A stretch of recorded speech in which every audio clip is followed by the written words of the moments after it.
আমরা সাতক্ষীরাবাসী, সাতক্ষীরার কমপক্ষে 50,000 মানুষ ঘর বাড়ি ছাড়া ছিল। সেই 50,000 মানুষ ঢাকা রাজপথে ছিল। কেউ ভ্যান চালাতো, ইজি বাইক চালাতো, মোটরসাইকেল চালাতো। তারা ছাত্র জনতার সাথে মিশে আন্দোলন সফল করেছে। এদের কথা শুনুন, এমনি আসে নাই। আমি আমার স্ত্রী, ছেলে মেয়ে নিয়েছিলাম, এজন্য কষ্ট লাগে। এই বৈষম্য বিরোধী ছাত্র আমাদের বিরুদ্ধে যদি কথা বলে, তুমি বেঈমান। আমরা ইমানদার হতে চাই, ঠিক না বে ঠিক? এজন্য আজকের প্রধানমন্ত্রী থেকে বলবো যে সূরা আজকের পাঠ করেছি, এই সূরাটি যিনি পড়বে 7টা জাহান্নামের দরজা তার জন্য বন্ধ করে দেওয়া হবে। সুবহানাল্লাহ বলবেন না? আর 8টা জান্নাতের দরজা খুলে দেওয়া হবে। আজকের আমাদের জন্য 8টা জান্নাতের দরজা খুলে দিয়েছে।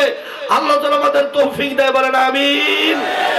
24টা নামের ভিতরে আমি ভাই 3টা নামকরণ সংক্ষেপে বলে আমার তাফসীর শুরু করব।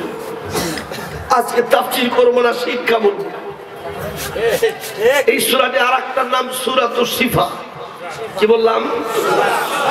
শিফা মানে রোগ মুক্তি করা সূরা। তার মানে দেহের ভিতরে যদি রোগ থাকে এটাও ভালো হয়, আর যদি ঈমানের ভিতরে রোগ থাকে সেটাও ভালো হয়। এখন যদি কারো ভিতরে ঈমানের রোগ থাকে, এই সূরা শোনার পরে যদি ওঠে, বুঝবেন ওর ভিতরে রোগ আছে। গরুর গোশত খাইলে অ্যালার্জি শুরু হয়, শ্বাসকষ্ট শুরু হয়, বুঝি নিতে ওর দেহের মধ্যে রোগ আছে। এই জন্য সূরাটার নাম সূরাতুশ শিফা। আমার নিজের বিবির গুপ্ত অঙ্গ দিয়ে পেটের মধ্যে বিরাট একটা অসুখ ছিল, বল সম্পদা বলা যায়। মনে করলাম মরেই যাবে। আমি তখন জেলের মধ্যে ছিলাম।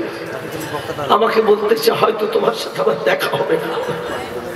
আমি বলেছিলাম 19 বার বিসমিল্লাহ করে বলবে, 41 বার সূরা ফাতিহা পড়বে, পানিতে ফু দেবে, খাবে। তোমার যদি মৃত্যু না থাকে, মৃত্যু ব্যতীত মধু আর কালো জিরে আর সূরা ফাতিহা রোগ সারাই দেবে ইনশাআল্লাহ। রোগ সারানোর মালিক কে? এই মধু বানিয়ে দিয়েছে কে? কালো জিরে সৃষ্টি করেছে কে? কোরআন কার বাণী। সুতরাং সমাজে যত রোগ আছে, চুরি রোগ, ডাকাতি রোগ, দুর্নীতি রোগ, খুনির রোগ, এই রোগ সারাই দেবে কোরআন। এই জন্য এই সূরাটির নাম সূরাতুশ শিফা। বিশ্বনবীর 19 জন সাহাবী এক পাহাড়ের পাশ থেকে যাইতেছে। পাহাড়ের পাশ থেকে যখন যায়, 2 পাহাড়ের পদদেশে ছিল ইহুদির বাড়ি। কাদের বাড়ি? সবাই বলেন। সবার আপনারা খুলবেন, আমি একটু কম করে বলবো, আপনারা বেশি করে বলবেন। ইহুদির বাড়ি ছিল। সন্ধ্যা হয়ে গেছে, নবীর 19 জন সাহাবী বলতেছে ইহুদির নেতাকে যাইয়া একটু জায়গা দিতে পারো, আমরা তোমাদের এই রাতটুকুন বারান্দায় শোব। বলল মুসলমানের জায়গা হবে না। তাদের জায়গা হবে না। বাংলাদেশে যারা আলেম ছিল 5ই আগস্টের আগে, এদের বাড়িতে জায়গা ছিল না। খুব খেয়াল করলেন। বলো মুসলমানের জায়গা হবে না, মুসলমানের জায়গা দিলে আমাদের যাবে। মুসলমান বলল ঘরে যদি জায়গা না দাও রাজপথে শুয়ে পড়বো। আল্লাহু আকবার বলেন। আমাদের ঘরে জায়গা দাও নাই, তাই রাজধানীতে যাইয়া রাজপথে বলেছি বুকের মধ্যে তুমুল ঝড়, বুক পেতেছি গুলি কর। ইহুদিরা জায়গা দিল না। বুখারী শরীফ হাদিসে বলছি, ওই 19 জন সাহাবী রাস্তার পরে তাঁবুটা নিয়ে শুয়ে পড়লো। রাত্রে হঠাৎ করে হইজোগাড় শুরু হয়ে গেল। কি হলো বোঝা গেল না, কিন্তু হইজোগাড় হয়ে কান্না শুরু হয়ে গেল। 19 জন সাহাবী চিন্তা করলো ইহুদিদের বাড়ির থেকে কান্নার আওয়াজ আছে, ছুটে গেছে। যাইয়া দেখো ওদের যে নেতা, ওই নেতারে সাপে কেটেছে। কিসে কেটেছে? সবাই জোরে বলেন। মুখস্থ করে যেতে হবে, মাত্র 1 ঘন্টা কথা বলবো, তাও 12টা ক্লাস করবো না।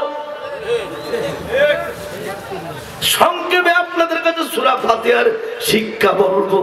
সাপে কাটার পরে মুসলমানরা যাইয়া দেখে ওর মুখ টুক ফ্যাকাশ হয়ে গেছে, চোখে পলক নাই, চোখ কালো হয়ে গেছে, এখনই মারা যাবে। তখন মুসলমান 19 জন বলতেছে, তোমরা একজনই কাঁদতেছ কেন? বলে আমাদের নেতা এ যদি না বাঁচে আমাদের ঘরে থাকা হবে না, খাওয়া হবে না। বাংলাদেশেও খেয়াল করি, বড় নেতা যদি বাড়ি না থাকে বহু কর্মীরা পালা, ঠিক কিনা? স্বাভাবিক নেতা যদি না থাকে তাহলে কর্মীরা থাকে। তাই বাংলাদেশে দেখেন, আমরা বলি নাই, ছাত্ররা চেয়েছিল তুই কর পদত্যাগ, আল্লাহ বলছে পদত্যাগ করলে হবে না, তুই দেশ ছাড়। আমরা কিন্তু দেশ ছাড়তে বলি নাই, ঠিক কিনা?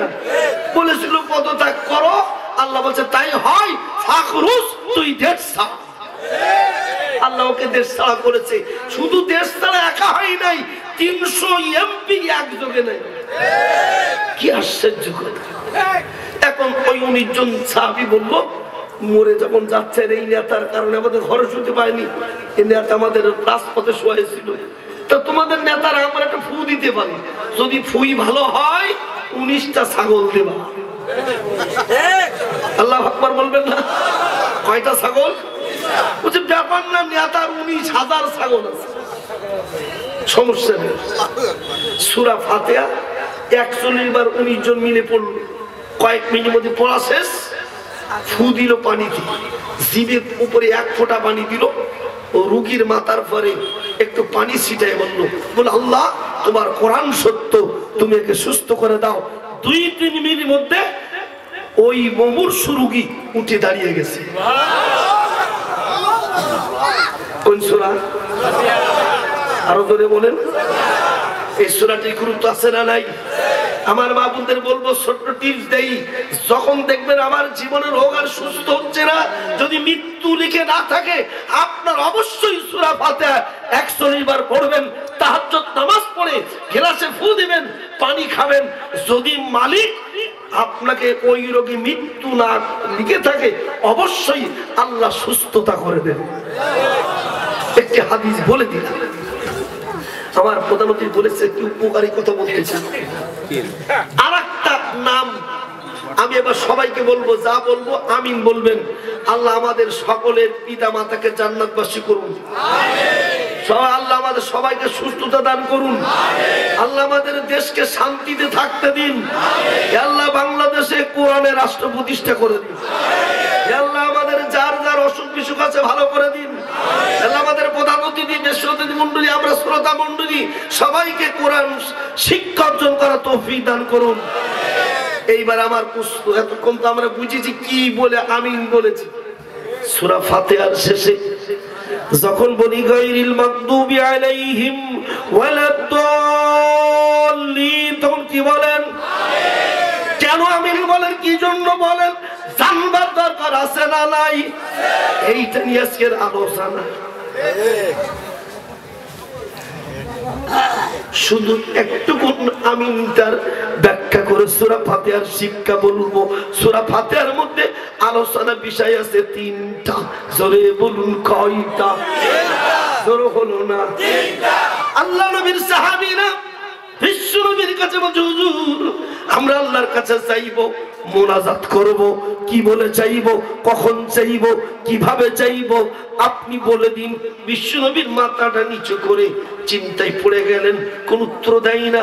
সাহাবীরা আবার বলে, হুজুর আল্লাহর কাছে চাইবো, কি বলে চাইবো, কখন চাইবো, আপনি বলে দিন। নবী কোন উত্তর দেয় না।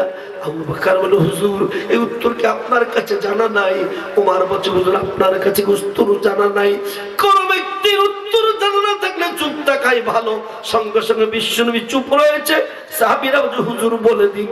আল্লাহ নবী রাগান্বিত হয়ে বলল, ও আল্লাহর বান্দারা, তোমরা আল্লাহর কাছে কি বলে চাবা বলে প্রশ্ন করেছো? আমি তো তোমাদের স্রষ্টা না, আমি তোমাদের আল্লাহ না, সুতরাং আল্লাহ উত্তর না দেওয়া পর্যন্ত আমি মুহাম্মদ এ প্রশ্নের উত্তর দেব না।